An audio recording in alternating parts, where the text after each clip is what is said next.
Ladies and gentlemen, this is Ocean's Sports Network, and we would like to bring to you the exclusive LeBron James press conference. This shit's in 2010. Without further ado, we bring to you Mr. LeBron James.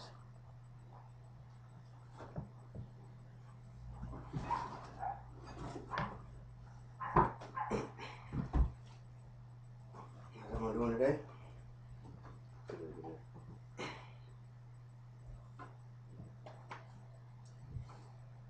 I would like to thank you all for attending my decision 2010 free agency press conference.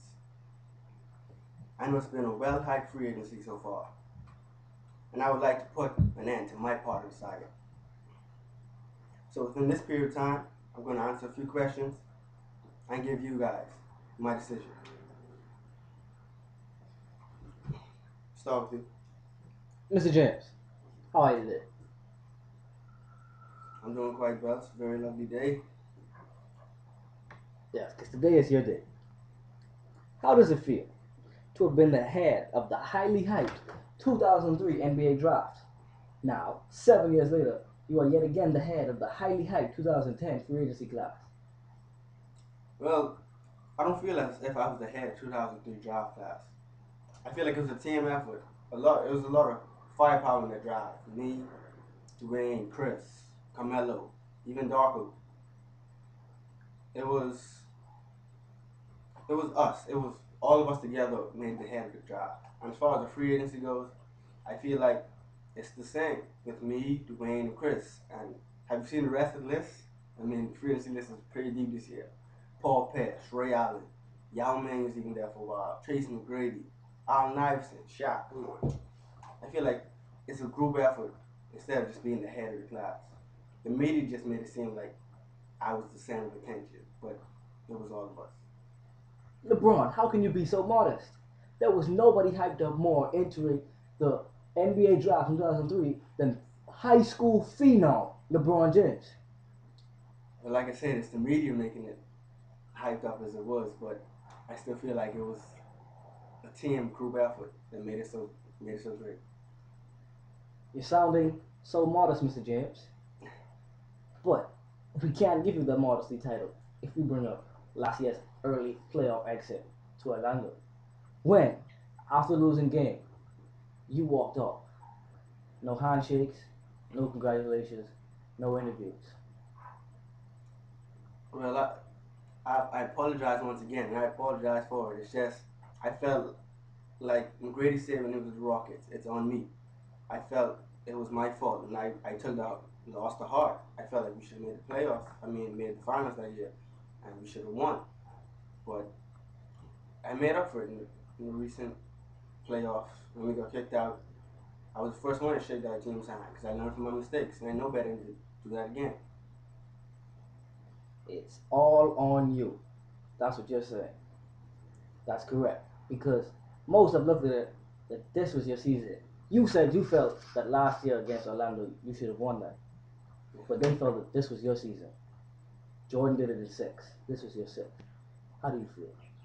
Well, it's true that I didn't win the championship. Come on, I'm LeBron James. I won 2 MVPs back to back. Apparently, the last 2 seasons were my season. So what happened? Was it the team? Um, I don't put the blame on my team because it was a pretty solid team. Uh, I feel I could have done better, but we did great throughout the season. It was just in the playoffs. The chemistry wasn't there, especially in the Boston series. I'm not pointing fingers at anybody, but I wasn't. I myself wasn't too focused. The free agency was on my mind, but that didn't come about until I find out one of my teammates was having intercourse with my mom. I couldn't really focus too much on that, and chemistry was just out of sync in that series. You were offered an extension. You chose to opt out. Cleveland, your city, offered you money. You you claiming your teammates and you weren't focused. So are you saying there's harsh feelings between you and Cleveland? Between me and Cleveland, no, there's no harsh feelings. With the management, we're good. The city, with the people, as far as I know, we're good. before his decision, made great because that's my people. My heart is with Cleveland. So the teammates, those you didn't mention them. Well, with the teammate, we're all good. Me and Mo, we're good. Me and Shaq, we're good. Me and playing teammates are cool. Just one little issue, but that's about it. There's nothing else to it. You're a free agent now. Yes, I am. You've been a free agent since your early outing, but you still have us waiting.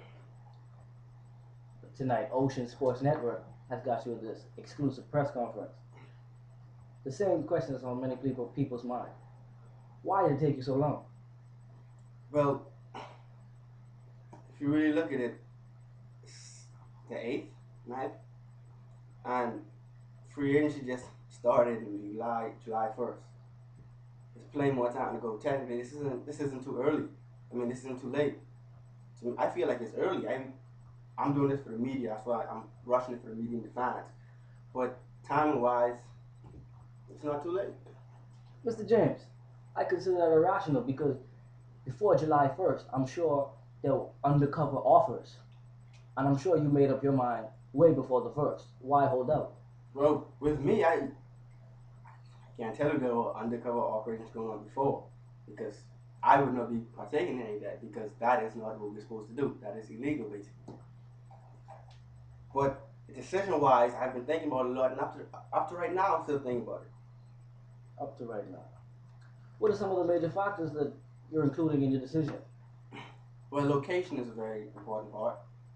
I mean, Cleveland, that's my heart, that's home. Miami, you got South Beach, big market down there. New York, you got Broadway, big lights, big stars. Chicago, it's the Windy City, home to our president. And we got LA. Who would want to go to LA? I mean, all the cities are beautiful, and Cleveland has my heart. So location is very important. I'm glad you said location. You failed to recognize New Jersey. Is it not beautiful enough for you? New Jersey has different aspects, such as the business wise, management. I'm pretty close with management. They look like they'll be doing and trying to do some great things there. A new billionaire owner. They're heading in the right direction. A lot of other teams have great ownership and great management. So it's a lot of aspects that go into which team I pick. I want to compete for a championship as well as get paid and have good teammates, faithful teammates on and off the court. I don't have to worry about my teammates and my mother and any of that kind of stuff. You know what I'm saying? You brought up the business aspects. Let's talk about your free agent team meetings. How did they go? Los Angeles, for example. Did you consider that LeBron James, Blake Griffin combo with Byron Davis on the wing, running the point? Yes, I did. Their core group is pretty talented, pretty young, and it was what drew me to the Clippers. And it was they are a big competition in the LeBron race. What the Clippers are said to be cursed. Their team chemistry has never really set off. What about that? They are said to be cursed. And as far as the chemistry aspect, I feel like it's not. It's just the chemistry just wasn't flowing because of injury problems. I mean, last year you had Blake, and that was a big blow. And you had 2 or 3 players injured the year before that. I mean, when players are injured, chemistry can't flow too well. Let's talk about New York. You know, the possibility that they have, money wise. What were you looking at and expecting from New York? How did that meeting go? The New York pictures was good. They had a well plan. Um, it was supposed to be a place where me, Dwayne, Chris all got together and do our thing, but it doesn't look like it's working out. But there's still Amari, and there's a lot going on there. Hopefully, they resign McGrady. It's a good look. Maybe even the Jordan Farmer. So are you saying you would like to be on a New York team with Jordan Farmer at the point, Tracy McGrady the shooter, you holding down the small and Amari at power? How I see it, that's a very good lineup.